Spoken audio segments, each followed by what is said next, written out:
Hello दोस्तों, आज की इस वीडियो में हम कंकाल तंत्र को पढ़ेंगे। कंकाल हमें सीधा खड़ा रखता है, अर्थात स्थिरता प्रदान करता है। कंकाल की मदद से सभी जीव जंतु गति कर सकते हैं। कंकाल जो होता है वह दो प्रकार के होता है, एक बाह्य कंकाल, दूसरा आंतरिक कंकाल।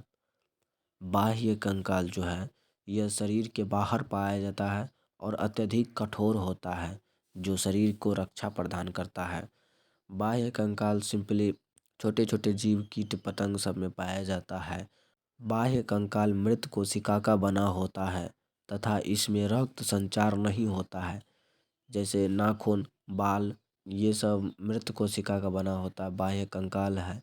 एग्जाम्पल के लिए केकड़ा, तिलचट्टा, मकड़ी, टिड्डू, चींटी, मच्छर, ये सब में बाह्य कंकाल पाया जाता है। दूसरा है आंतरिक कंकाल। आंतरिक कंकाल यह शरीर के अंदर मांसपेशी के नीचे होता है। यह शरीर के आंतरिक अंगों की रक्षा प्रदान करता है। जैसे मानव, हम सब में क्या है, आंतरिक कंकाल है। बकरी, गाय, कुत्ता, इस सब में आंतरिक कंकाल है। छोटे छोटे जीव में बाह्य कंकाल देखने को मिलता है, बड़े बड़े जीव में आंतरिक कंकाल ही देखने को मिलता है। कंकाल जो होते हैं वो दो प्रकार के होते हैं, एक कार्टिलेज और बोन, यानी कि उपास्थि और अस्थि। उपास्थि को कार्टिलेज कहते हैं, अस्थि को बोन कहते हैं। उपास्थि जो होता है यह मुलायम होता है। ये जैसे नाक जो बना है, हम लोग का नाक वो कार्टिलेज का बना है, यानी कि उपास्थि का बना है। कान जो है वो भी कार्टिलेज यानी कि उपास्थि का बना है, मतलब नरम मुलायम हड्डी का बना हुआ है। बड़े बड़े हड्डी जो होते हैं उसके ज्वाइंट भाग पर भी कार्टिलेज पाया जाता है, उपास्थि पाया जाता है। उपास्थि जो होता है उसमें सिर्फ केवल कैल्शियम फास्फेट पाया जाता है, ना कि कैल्शियम कार्बोनेट।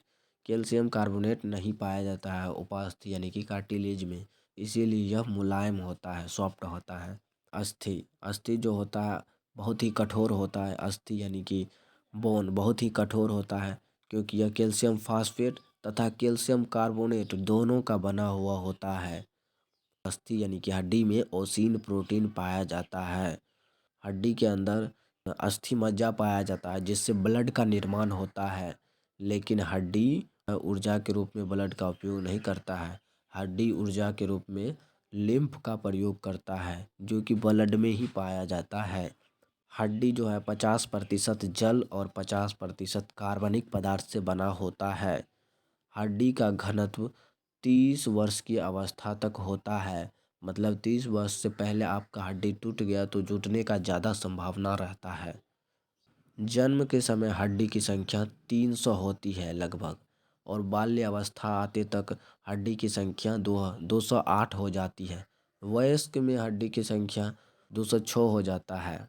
हड्डी जो होता है वो संयोजी ऊतक का बना होता है। ऑस्टियोब्लास्ट के द्वारा हड्डी में पुनर्निर्माण की प्रक्रिया होता है। हड्डी के अंदर अस्थि मज्जा वही बोन मेरो पाया जाता है, जिससे ब्लड का निर्माण होता है। हड्डी में ऊर्जा लिम्फ से लेता है, लिम्फ से, ना कि ब्लड से। हड्डी के अंदर ब्लड का निर्माण होता है, लेकिन हड्डी ऊर्जा के रूप में ब्लड का उपयोग नहीं करता है, लिम्फ का उपयोग करता है। हड्डी और हड्डी के जोड़ को लिगामेंट कहते हैं। मानव की हड्डी को, बोन को, दो भागों में बांटा। पहला है अनुबंधीय उपांग, दूसरा है अक्षीय।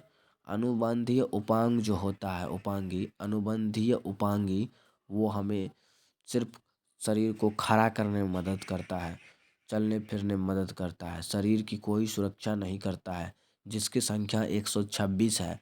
अनुबंधीय उपांगी की संख्या 126 है, जो हमें सिर्फ चलने फिरने, शरीर को खड़ा करने में मदद करता है। दूसरा अक्षीय जो है वो उसकी संख्या 80 है। अक्षीय की संख्या 80 है, जो हमारे शरीर में मेन बॉडी का पार्ट है, उसका सुरक्षा प्रदान करता है अक्षीय, जिसकी संख्या 80 है।